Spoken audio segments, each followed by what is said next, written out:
하나님 말씀 함께 나누겠습니다. 신약 성경 로마서 10장 17절 말씀입니다. 성경을 들고 자리에서 일어서 주십시오.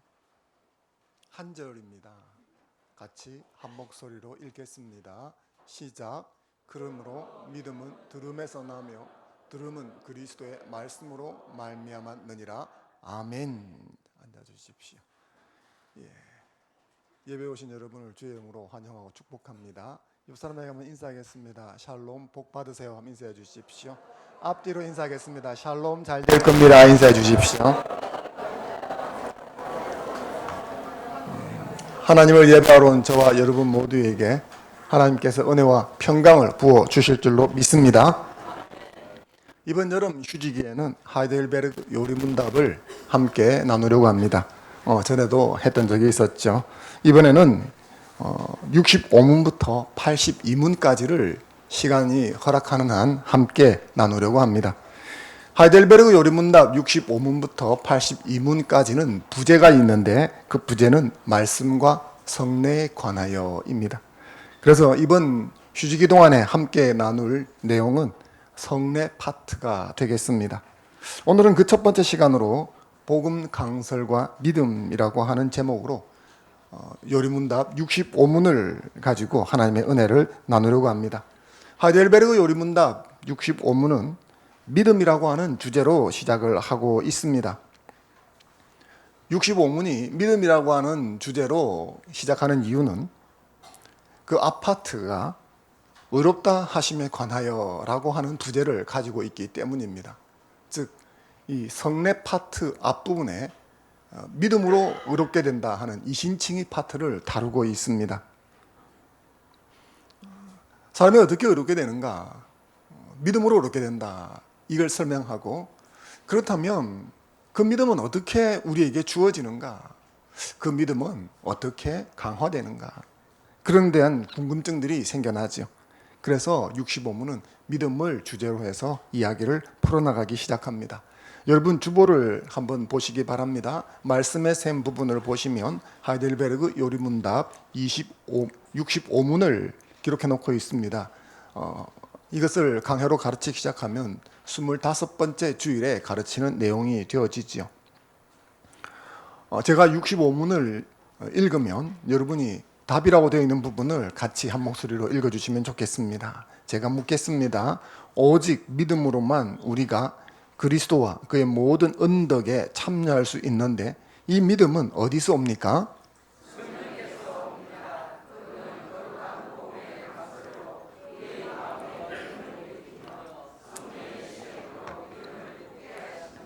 아멘. 이 65문은 참된 믿음이란 어떤 것인가 하는 것을 우리에게 정의해주고 있습니다. 이 고백서에 의하면 참된 믿음이란 우리로 하여금 그리스도와 그의 은덕에 참여할 수 있게 해주는 믿음입니다. 이것을 앞달나게 말로 한다면 어렵다 함을 받게 해주는 믿음이 되어지지요. 이것은 그리스도와 그의 모든 은덕에 참여하는 복을 누리지 못하게, 받지 못하게 하는 그런 믿음도 있다는 것을 전제로 하고 있습니다. 이를테면 지적 동의에 그치는 믿음입니다. 하나님을 믿는다고 말합니다. 스스로 크리스찬이라고 체크를 합니다. 성경 말씀도 믿는다고 합니다. 하지만 그 지식이 머릿속에만 머물러 있습니다. 삶 속에서 그 말씀에 대한 순종이 전혀 없습니다. 이것을 지적 동의라고 하는 것입니다. 예수님은 이런 지적 동의를 귀신 믿음이라고 했습니다. 귀신도 믿고 떤다는 거죠. 귀신같이 예수님을 알아보았습니다. 하나님의 아들이시고 무슨 일을 하시려는가 하는 것도 알았습니다. 하지만 결코 예수님께 순종하지도 말씀에 순종하지도 않았습니다. 그러므로 이런 지적 동의를 믿음이라고 생각하는 것은 큰 오산이 되는 것입니다. 이런 지적 동의로는 영생 구원을 받을 수 없는 것입니다. 또는 우리의 종교적 경험이나 체험으로부터 오는 믿음이 있는데 이건 역시 우리에게 영생 구원을 주는 참된 믿음이 될 수 없습니다. 신비 체험을 통해서 믿음이 생기는 경우가 종종 있습니다. 기독교는 신비를 거부하지 않습니다. 기독교에는 신비가 있습니다. 그러나 기독교라는 타이틀을 걸고 내가 갔던 그 모임이나 집회에서 신비 체험을 했다고 그것이 곧 전부 영생 얻는 구원으로 연결되는 것은 아닙니다. 왜냐하면 신비 체험이 기독교에만 있는 게 아니기 때문이죠. 병고침, 귀신이 쫓겨나가는 현상, 사람의 속을 알아맞히는 투시 현상이라든지, 내가 알지 못하는 말이 입에서 튀어나온다든지, 앞날에 대해서 예언하는 이야기 등등, 혹은 황홀경에 빠져서 엑스타시에 들어가는 이런 체험들, 이것은 기독교에만 있는 것이 아닙니다. 다른 종교에도 있습니다.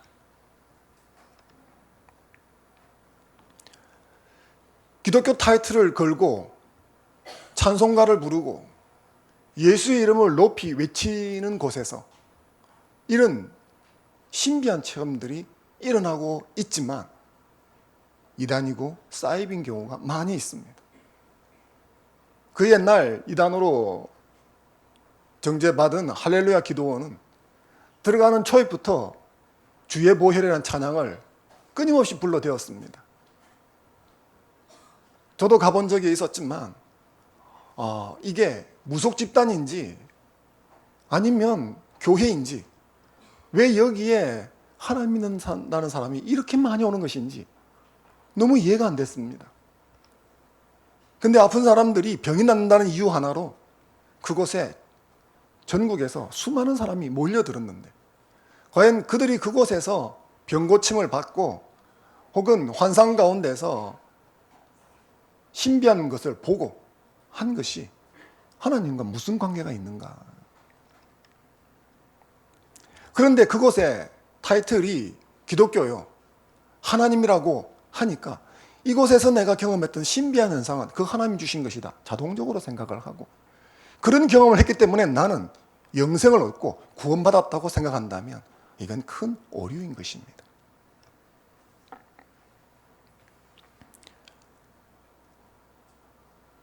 박태선 씨가 만든 이단 전도관에서는 영생수라는 것을 처음 퍼뜨렸습니다. 이 물은 신비한 물이기 때문에 먹으면 병이 낫고 몸에 바르면 피부가 좋아진다. 그냥 물을 가져가서 그런 식으로 믿고 발랐습니다. 지금도 그렇게 하고 있습니다. 이초석 씨 같은 사람.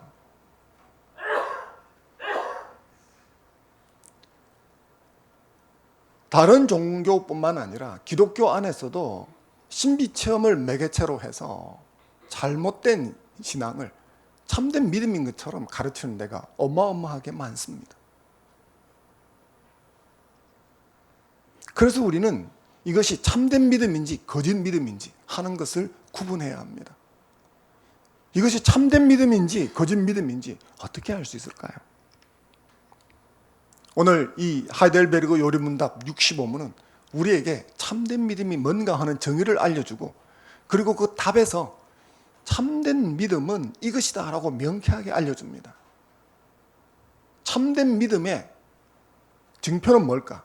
출처입니다. 기원입니다. 그 출처가 어디냐? 인간의 합리적인 이성이나 인간의 신비한 경험이나 체험이라면 그건 거짓 믿음일 확률이 아주 높다는 거죠. 하이델베르그 요리문답 그 답의 첫 항이 이렇게 되어 있죠. 성령에게서 옵니다. 이 믿음은 어디서 옵니까? 이게 참된 믿음이라는 것을 어떻게 알 수 있습니까? 성령에게서 왔느냐 아니냐를 통해서 알게 됩니다. From the Holy Spirit.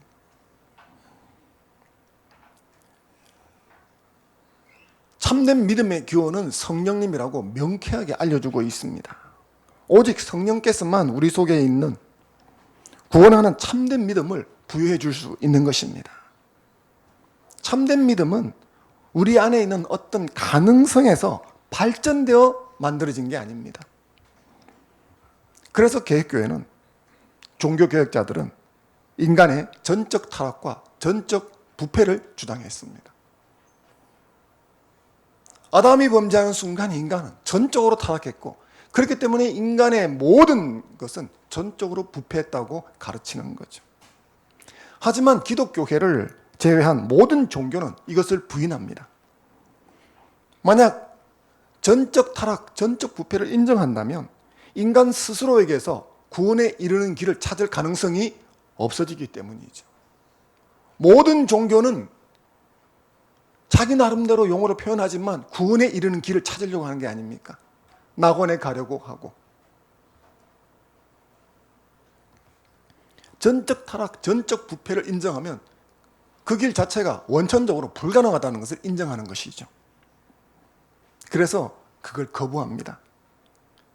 그런데 심지어 기독교의 한 분파라고 할 수 있는 천주교회 역시 전적 타락, 전적 부패를 부인합니다.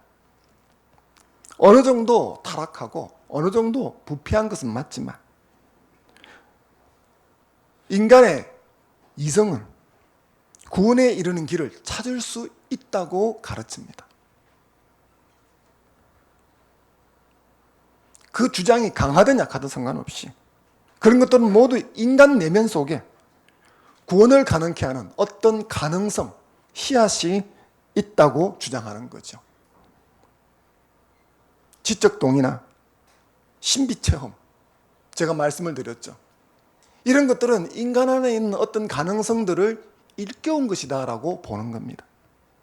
내면에 이런 가능성이 있었는데 어떤 계기를 통해서 그 가능성이, 그 씨가 발화를 해서 꽃을 피웠다라는 거죠. 하지만 참된 믿음은 인간의 가능성 따위가 발전해서 나타나는 그 무엇인가가 결코 아닙니다. 성경은 우리가 허물과 죄로 죽었다고 그랬습니다.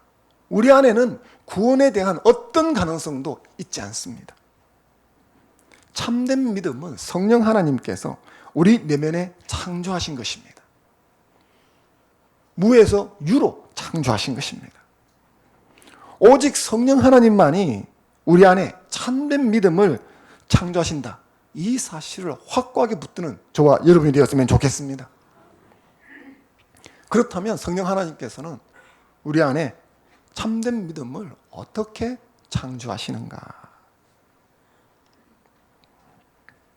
이 요리문답을 영어로 보면 성령에게서 옵니다를 From the Holy Spirit이라고 번역을 써놓았습니다. 그것을 우리가 이제 성령에게서 옵니다 이렇게 번역을 한 거죠. 그러고 난 다음에 성령께서 일으키신다. 이걸 영어로 이제 먼저 기록하고 있습니다. Who works in. 보통 work이라고 하는 영어 단어는 만들다, 뭐 일하다, 뭐 노동한다 그런 개념이죠. 이 하이델베르그 요리문답에서 사용된 이 work이라고 하는 단어는 만든다라고 하는 단어입니다. 하나님께서 그것은 참된 믿음을 말하는 거죠. 하나님께서 참된 믿음을 만드신다. 이 만든다라고 할 적에는 무에서 유로 창조하신다는 그런 의미가 되어지겠습니다. 그리고 이어서 뭐라고 그러냐 하면 복음의 강설을 통해서 이렇게 되어 있죠. 복음의 강설로 우리 마음의 믿음을 만드십니다. 말씀을 통해서 우리 마음에 참된 믿음을 성령께서 만드신다. 이렇게 말하고 있습니다. 어떻게 우리 속에 참된 믿음이 창조되어지는가? 두 가지로 이야기를 하고 있는 거죠. 그 첫 번째는 성령님의 주권적인 사역으로 그게 만들어진다는 겁니다. 고린도전서 12장 3절 말씀을 같이 한번 읽어보겠습니다. 시작. 그러므로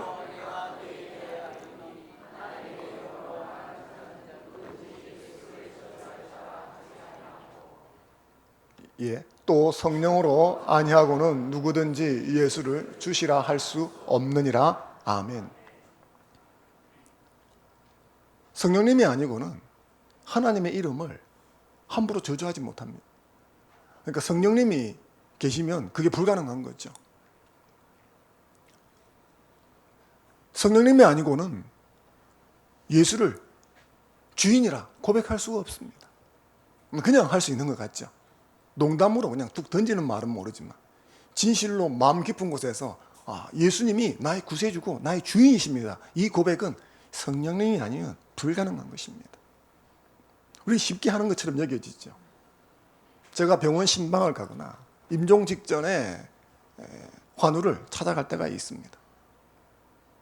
그분이 예수를 믿으시는 분이라 할지라도 마지막에 예수 그리스도를 믿으십니까? 그 이야기를 물어봅니다.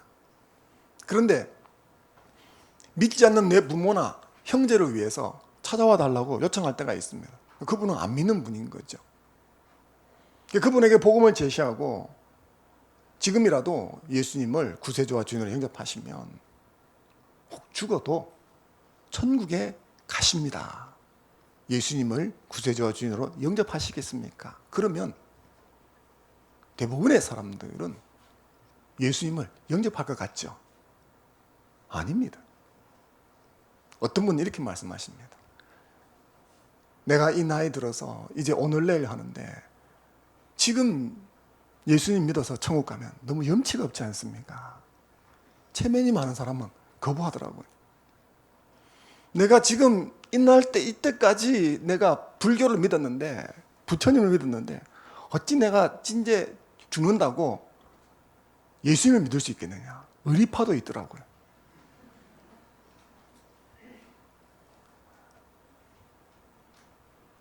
그냥 속된 말로 내가 예수님 믿겠습니다 하면 천국 갈 수 있다면 해볼 수도 있지 않겠습니까? 어떤 분은 곧 죽어도 절대 그 말을 하지 않습니다. 왜 그럴까요? 마음 깊은 곳에서 예수님을 나의 구세주와 주인으로 믿겠습니다는 것은 자기 의지로 되는 게 아니에요. 성령께서 하시는 일인 줄로 믿습니다. 만약 여러분이 스스로 여러분 가슴에 나는 예수님을 믿습니다, 그렇게 되어졌다면 그 성령의 주권적인 사역이 여러분에게 개입하신 일입니다. 그래서 예수님께서 니고데모에게 설명해 주셨죠. 내가 어떻게 거듭납니까? 그건 바람과 같은 것이다. 바람은 눈에 보이지 않지만 일하고 작동하는 것을 볼 수 있지 않느냐. 그 신비한 바람처럼 성령께서 사람을 거듭나게 하는 것도 그와 같은 것이다. 우리 속에 참된 믿음을 창조하시는 성령의 사역은 성령님의 주권적인 신비 사역입니다. 어떻게 만들어지느냐 그건 우리가 모르지만 성령께서 주권적으로 그 일을 행하시는 줄로 믿습니다. 만약 저와 여러분이 이곳에서 나는 예수님을 내 인생의 구세주와 주인으로 영접했습니다 한다면 성령님의 주권적인 만지심이 있은 줄로 믿습니다. 그리고 두 번째는 그 성령님께서 말씀을 통해서 참된 믿음을 창조하신다는 겁니다. 말씀이라는 수단을 통해서 우리에게 참된 믿음을 부여하신다는 거죠. 베드로전서 1장 23절 말씀을 같이 한번 읽어보겠습니다. 시작. 너희가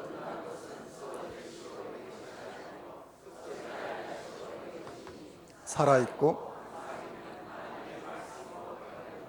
아멘. 성령 하나님께서는 바람처럼 주권적으로 일하십니다. 그런데 복음의 말씀을 사용하셔서 구원의 은혜를 베푸신다는 겁니다. 만약 성령께서 바람처럼 신비하게 일한다는 부분만 강조를 한다면 우리는 자칫 그릇된 신비주의라는 함정에 빠질 위험성이 아주 큽니다. 말씀이라는 지침이 없기 때문에 제가 서두에도 말씀드렸지만 기독교 이단 거기에 빠져서 헤어나오지 못하게 되는 거죠.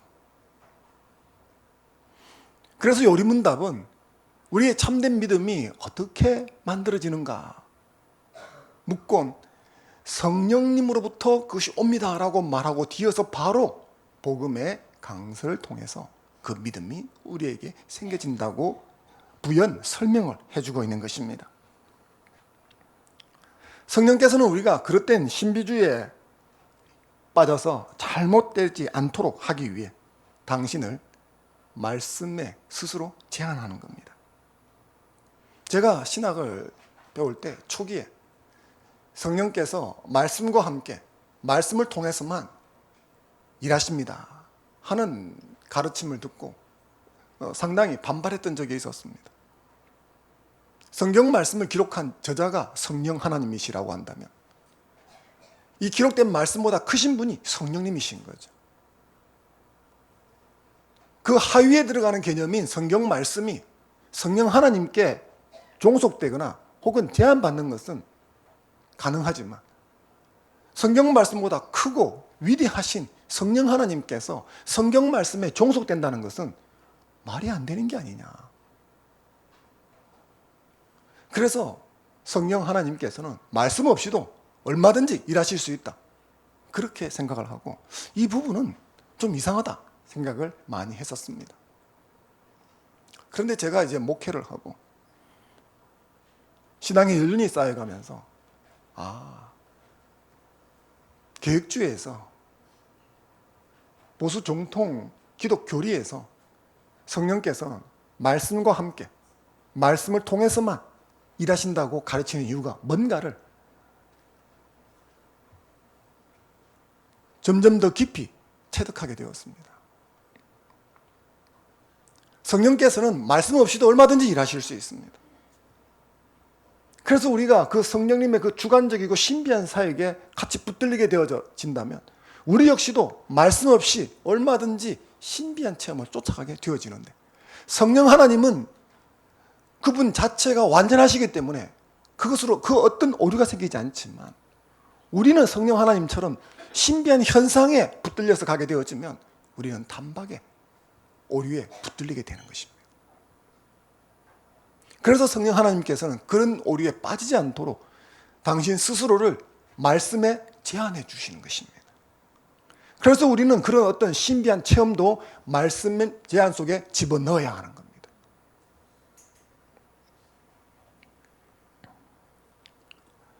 그래서 성령께서는 어떤 사람 마음속에 참된 믿음을 일으킬 적에 말씀을 통해서 주권적으로 일하시는 겁니다.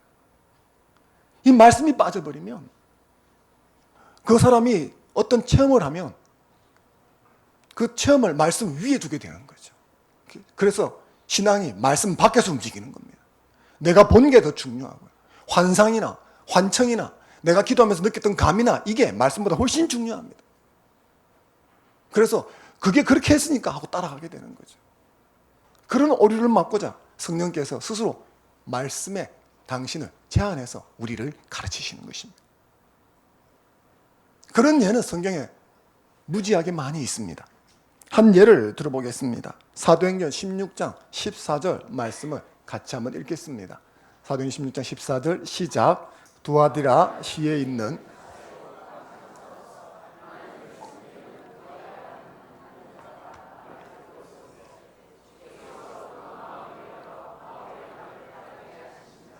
아멘. 사도 바울이 터키에서 선교를 하다가 유럽 지역으로 그리스 지역으로 넘어가죠. 그 첫 번째 관문 도시가 빌립보였습니다. 빌립보에 도착한 바울 일행은 관습을 따라서 안식일이 되자 회당을 찾아갔습니다. 그런데 빌립보 지역에는 회당이 없었습니다. 그래서 차선책으로 기도처를 찾아갔습니다. 회당이 없는 지역에는 기도처가 있었습니다. 종종 그 기도처는 강가에 있었는데 빌립보 지역도 역시 강변에 있었습니다. 이런 기도처는 주로 여인들이 관습적으로 모여서 기도하던 곳이었습니다. 거기에도 그런 여인들이 몇몇 있었습니다. 바울은 거기에서 복음을 전했는데 그 자리에 자주장사 루디아라 하는 여인도 있었습니다. 그리고 그 여인이 그곳에서 회심을 하고 영생을 얻게 되어집니다. 이 장면을 살펴보면 성령께서 말씀을 통해서 주권적인 사역으로 한 사람을 거듭나게 하시고 참된 믿음을 부여한다는 것을 정확하게 알 수 있습니다. 바울이 말씀을 선포하지요. 그리고 성령께서는 이렇게 선포되는 말씀을 수단으로 해서 이 루디아의 마음을 열어 복음이 그 속에 안착하게 만들어 줍니다. 그 속에 참된 믿음을 창조하신 것이죠. 그래서 바울 역시도 그렇게 말합니다. 오늘 우리가 읽었던 본문 한번 다시 읽어보겠습니다. 오늘 읽었던 본문 읽겠습니다. 시작. 그러므로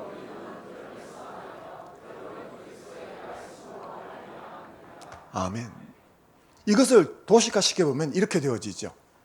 믿음, 들음, 말씀. 우리 속에 참된 믿음은 어떻게 주어지고 생겨나는가? 들음에서 난다는 거죠. 무엇을 들음으로? 그리스도의 말씀을 들음으로. 그리스도의 말씀을 들을 적에 성령께서 일하신 결과가 우리 속에 참된 믿음으로 나타난다는 겁니다. 사랑하는 성도 여러분, 참된 믿음이 우리 안에 어떻게 부여되는지를 정확하게 아는 여러분이 되셨으면 좋겠습니다. 참된 믿음은 어떤 신비한 체험을 많이 하거나 성경을 많이 읽거나 그래서 주어지는 게 아닙니다. 참된 믿음은 성령 하나님께서 말씀이라는 방편을 사용하셔서 우리 속에 창조하여 부여할 때 우리 것이 되어지는 겁니다. 에베소서 2장 8절 말씀을 같이 한번 읽어보겠습니다. 시작. 너희는 그 은혜에 의하여 믿음으로 말미암아 구원을 받았으니 아멘. 이것은 믿음을 받습니다. 그래서 이 믿음은 너희에게서 난 것이 아니요. 우리에게는 그 어떤 가능성도 없는 것입니다. 그런데 성령께서 뭐죠? 말씀이라는 방편을 통해서 우리 속에 구원 얻는 참된 믿음을 창조하신 것입니다. 그리고 그것을 우리에게 선물로 주신 거예요. 여러분들은 이 선물을 받으셨습니까? 예. 이럴 때는 확신 있게 아멘 하시는 게 좋습니다. 여러분들 이 선물을 받으셨습니까? 아멘. 예. 아닌데 아멘 할 필요는 없죠. 착할 필요는 없지만 받으셨는데 주눅들어서 쭈삐쭈삐 거릴 필요는 없는 겁니다. 이 선물을 받은 자가 복된 줄로 믿습니다. 저와 여러분들은 이 선물을 주신 것에 감사하는 삶을 살아야 될 줄로 믿습니다. 그렇다면 이 사실을 통해서 우리는 교훈을 받아야 합니다.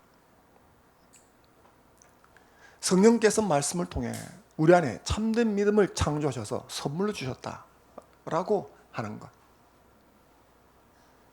이 이야기 속에는 우리가 배워야 될 두 가지 교훈이 있습니다. 하나는 이 말씀에 대해서 말씀을 선포하는 자가 들어야 될 교훈이 있고 말씀을 듣는 자가 들어야 될 교훈이 있습니다. 그래서 하이델베그 요리문답을 작성한 이 믿음의 선배들은 이 말씀을 이렇게 표현하죠. 그분은 거룩한 복음의 강설로 우리의 마음에 믿음을 일으키며 이렇게 되어 있습니다. 여기에 복음의 강설, 이 강설이라는 말은 요즘에 잘 쓰지 않는 말이죠. 이 강설이라는 말을 영어로 하면 preaching입니다. 이 preaching을 다시 교회 용어, 여러분과 친숙한 한글 용어로 바꾸면 설교입니다. 그러니까 강설이라는 말이 설교라는 뜻이죠. 왜 우리 믿음의 선배들은 복음의 말씀이라고 하지 않고 복음의 강설이라고 했을까요? 얼핏 우리가 생각하면 복음의 말씀을 통해서 이 믿음이 만들어지는 게 아닐까 생각이 들지 않습니까? 그런데 왜 우리 믿음의 선배들은 복음의 강설이라는 용어를 썼을까? 이것은 복음의 말씀이라고 할 때 객관적으로 기록된 말씀이라고만 받아들일 오류를 수정하고자 하는 것입니다. 무슨 말이냐 그러면 혼자서 기록된 성경 말씀을 읽으면, 많이 읽으면, 계속 읽으면 참된 믿음을 얻을 수 있다라고 하는 오류를 시정해 주기 위함인 것입니다. 우리는 교회 오신 지 얼마 안 되신 분에게 성경을 많이 읽으라고 권합니다. 그렇게 해야 합니다. 성경을 계속 읽으라고 권합니다. 그렇게 해야 합니다. 하지만 성경을 그렇게 많이 읽고 성경을 계속적으로 읽는다고 해서 참된 믿음이 생기는가? 그것은 꼭 그렇지 않을 수도 있다는 겁니다.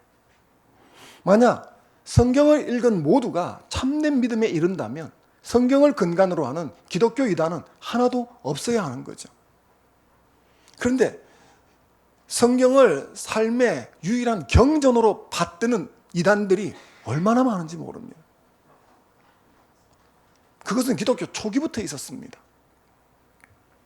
임박한 종말론, 요즘 말로 하면 시한부 종말론이죠. 그걸 주장했던 몬타누스주의라는 것이 있습니다. 신약의 하나님과 구약의 하나님이 다르다고 주장하면서 저급한 구약의 하나님을 믿는 것이 아니라 탁월한 신약의 하나님을 믿어야 한다. 그렇게 하기 위해서는 구약은 없애야 하고 찢어버려야 하는 것이며 신약 속에서도 예수님의 말씀 외에는 다른 것은 다 성경이 아니니까 찢어 없애야 한다. 그렇게 가르쳤던 사람들이 있었습니다. 이 사람들을 마르시온주의라고 합니다. 예수 그리스도를 나누어서 예수님과 그리스도를 따로 분리해서 가르치는 기독교 영지주의라는 이단들도 있었습니다. 이들은 모두 성경을 깊이 읽고 많이 읽고 연구를 했습니다. 그래서 이단이 된 것이죠. 꼭 이렇게 이단이 되는 것이 아니라 할지라도 성경은 우리가 홀로 읽어서 잘 이해하기 어려울 때가 더러 많이 있습니다.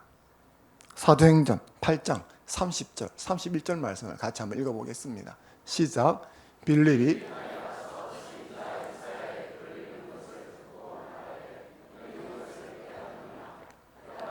지도해주는 사람이 없으니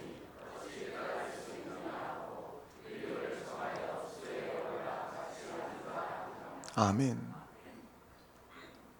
빌립이 에티오피아 내시에게 묻는 장면이죠. 읽고 있는 부분이 이해됩니까? 아니, 무슨 말인지 모르겠습니다. 가르쳐주는 사람이 없어서요. 보통 우리가 성경을 읽으면 이런 장면에 부딪히게 된다는 거죠.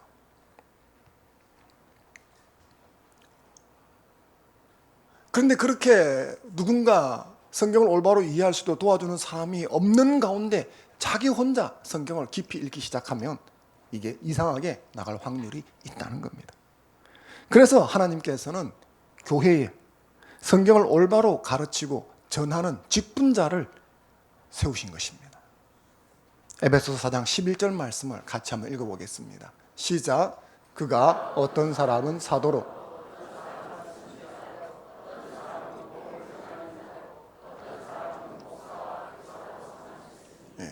목사와 교사를 세워주신 이유는 하나님의 말씀을 올바로 가르치도록 하기 위함인 것입니다. 이런 올바른 지도 속에서 성경을 읽어야 하는 겁니다. 그래서 우리의 선배들은 복음의 강설이라는 말을 쓴 것입니다. 선포되는 하나님의 말씀, 설교를 통해서 성령께서 없는 믿음을 창조하시고 그 믿음을 견고하게 하시고 강화시켜 나가기 때문인 것입니다. 그렇기 때문에 이 사실에서 말씀을 전하는 자의 커다란 책임이 주어집니다. 설교자는 강단에서 하나님의 말씀을 선포해야 합니다. 오늘날 강단에서 하나님의 말씀이 아니라 내 말이라고 선포하는 목회자는 없습니다. 많은. 그러나 하나님의 이름을 빌려서 내 말을 선포할 때가 많습니다. 말씀을 자의적으로 해석해서 하나님의 말씀이라고 외쳐서는 안 되는데 내가 하고 싶은 말을 하나님의 말씀만 빌려와가지고 할 때가 있는 거죠. 더 큰 교회를 짓기 위해서 물론 교회 건물이 필요할 때가 있습니다. 하지만 더 큰 건물을 짓기 위해서 헌금을 더 많이 필요로 할 그때만 학개서라는 말씀을 가지고 내 성전을 지어라고 가르친다면 이건 문제가 있는 거죠.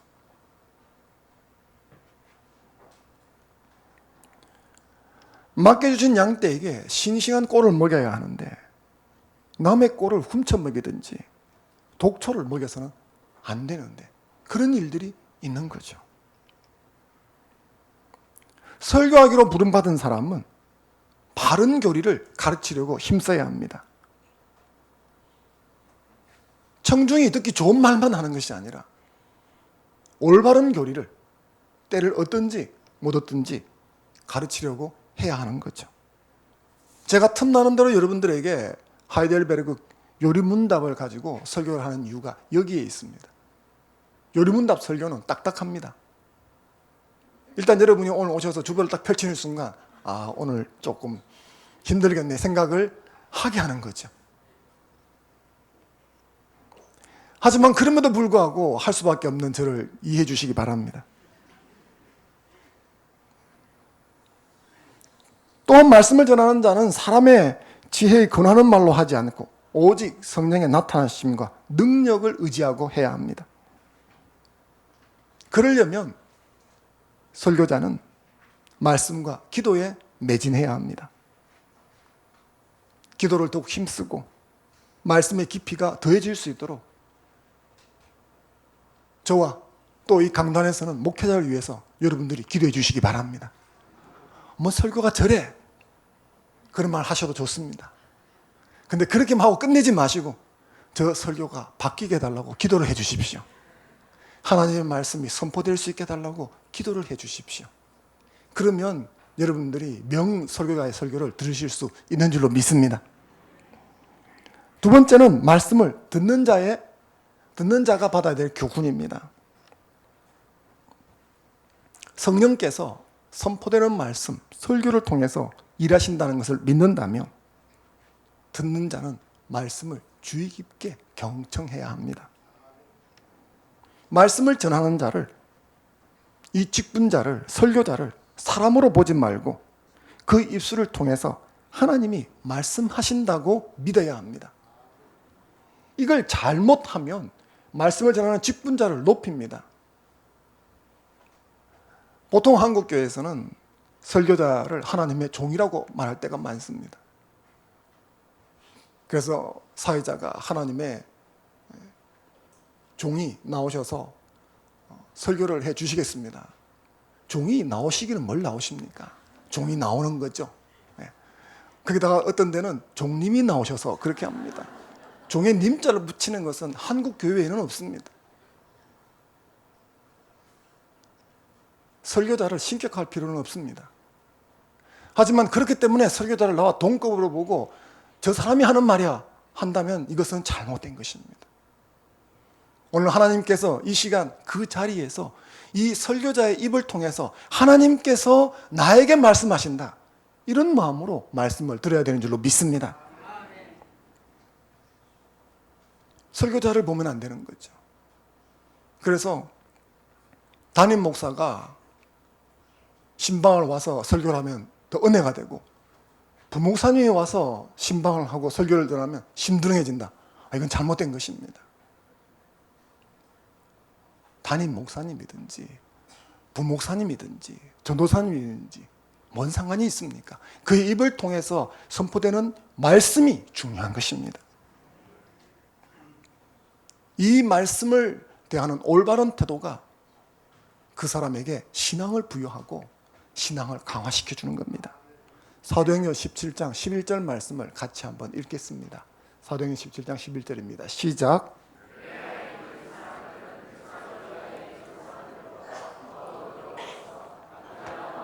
말씀을 받고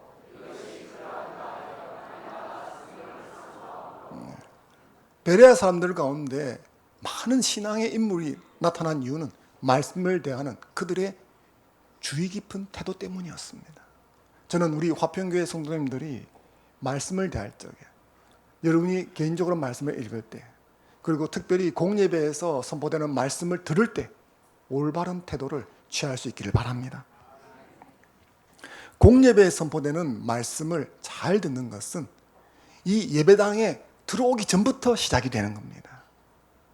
여러분 어제 저녁에 몇 시에 주무셨습니까?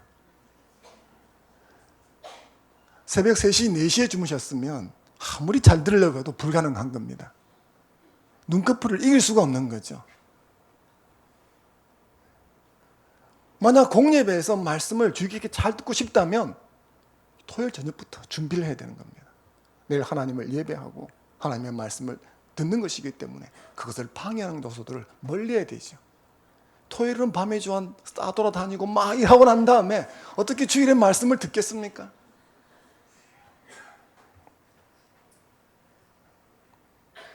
토요일에 미리 마음의 준비를 하시는 여러분 되시길 바랍니다. 그리고 공예배 들어와서 말씀이 선포될 적에 주의를 집중하고 경청하는 여러분이 되시면 좋겠습니다. 본당에 들어오실 적에는 폰을 비행기 모드로 바꾸시기를 바랍니다.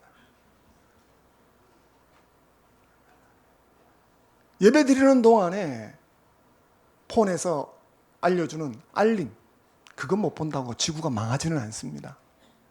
사람이 죽는 것도 아니죠. 사실은 그걸 못 봐서 지구가 망하거나 내가 죽는 게 아니라 나한테 연락이 안 와서 깝깝해서 죽는 거죠. 뭐가 온 게 없나. 폰을 끄적거리고 보고 있는데 선포되는 말씀에 집중할 수가 없습니다. 그래서 다음 주일 예배부터 여러분들이 본당에 들어오시다가 옆에 사람을 보시거나 옆에 사람을 앉으셔가지고 보실 적에 잘 지냈어요 하지 마시고 비행기 모드로 바꾸셨어요 이렇게 인사를 하십시오.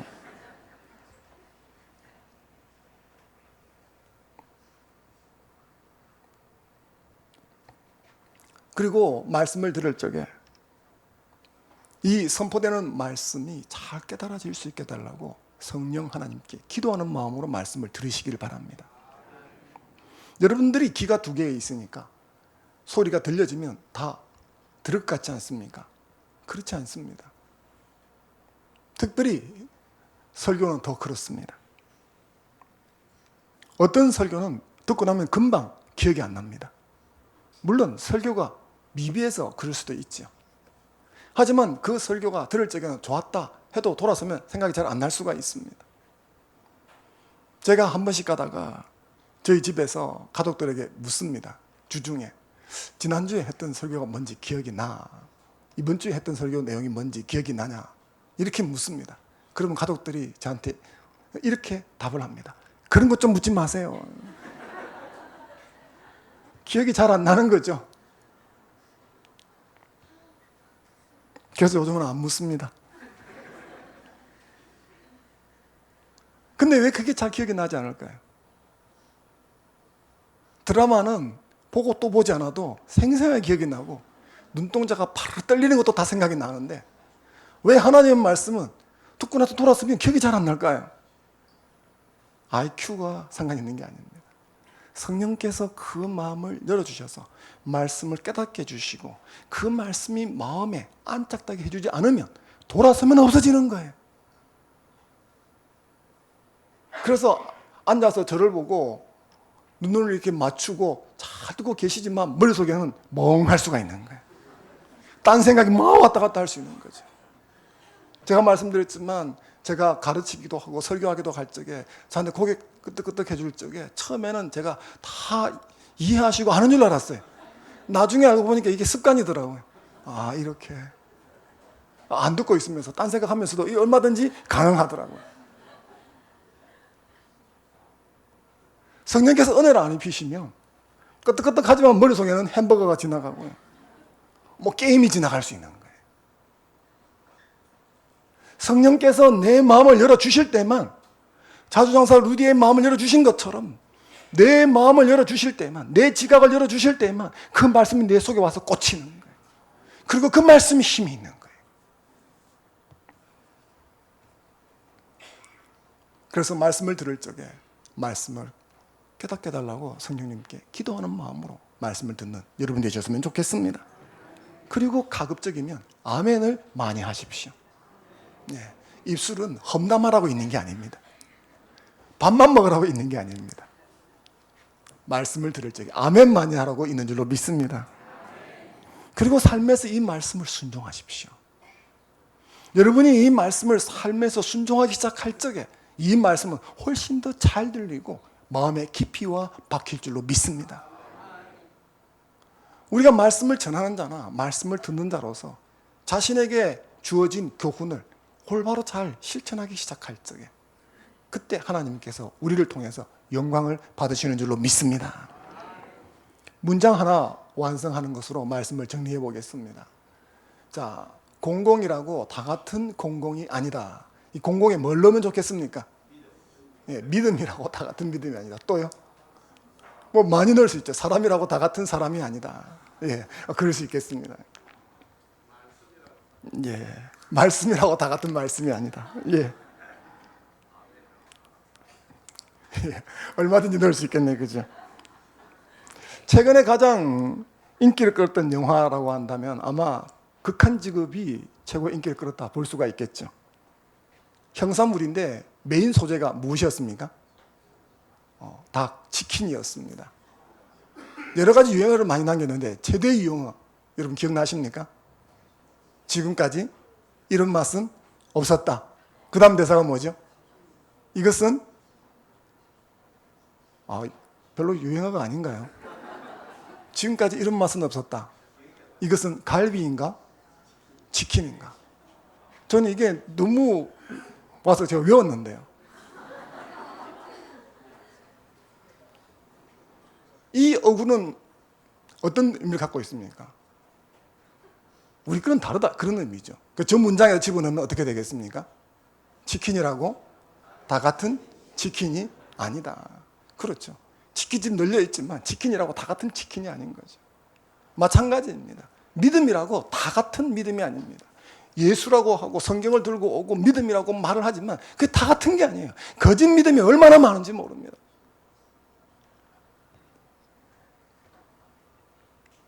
성경이 말하는 믿음이란 어렵다 칭함을 받게 해주는 믿음입니다. 성경이 말하는 참된 믿음이란 영생 구원을 얻게 해주는 믿음입니다. 이것은 오직 성령 하나님을 통해서만, 그 성령 하나님께서 말씀을 통해서 우리 안에 창조하실 적에 우리에게 주어지는 겁니다. 이 성령 하나님께서 말씀을 통해서 그것을 창조하시고 작동 버튼 ON을 눌러야만 작동하는 믿음인 것입니다.